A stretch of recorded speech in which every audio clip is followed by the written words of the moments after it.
ditanya sama syekh tersebut, apa peristiwa menakjubkan yang pernah kau rasakan selama kau jadi di situ jaga Hajar Aswad?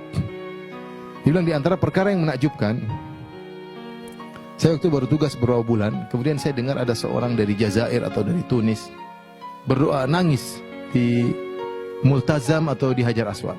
Dan saya dengar dia bicara dengan keras. Dia bilang, ya Allah, semua orang punya anak, saya enggak punya anak, ya Allah.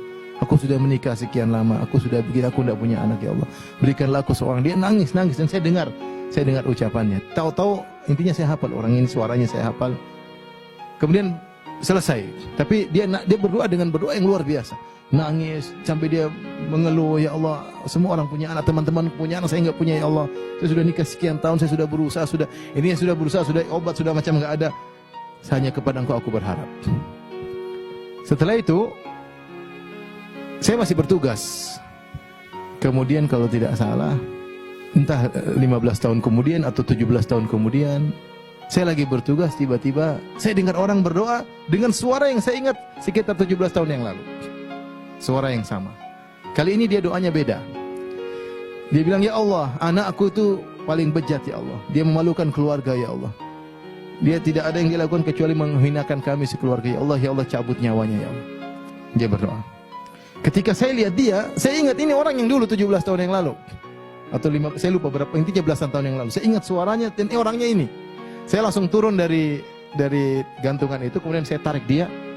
Saya bawa pergi ke jauh. Saya bilang, apa kau doa? Bukankah kau yang 15 tahun lalu berdoa minta punya anak? Oh iya, kamu tahu, iya, kamu dulu minta anak, saya masih ingat. Sekarang kau zalim sama anakmu. Kenapa saya zalim? Dia yang nakal. Enggak, kau zalim. Kau waktu minta anak, kau tidak bilang minta anak yang soleh. Kau hanya bilang minta anak. Sekarang dia sudah besar, kau ingin dia segera mati. Kau zalim 2 kali. Zalim minta anak, tidak anak soleh. Kedua zalim minta anak yang mati. Berdoa sana biar dia jadi anak soleh. Kemudian dia balik, diantar langsung ke Hajar Aswad sama polisi tersebut. Kemudian dia berdoa, ya Allah, ya dia berdoa subhanallah. Itu jam sekian. Intinya ada jam tertentu, entah sore, entah asar, entah jam tertentu, Pak, sudah selesai, dia biarkan.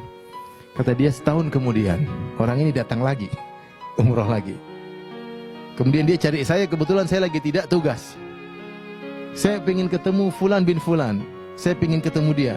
Saya kenal dia kenal saya. Akhirnya benar diantarin, baru kemudian dia waktu itu umroh bawa seorang anak pemuda, anaknya dia bawa.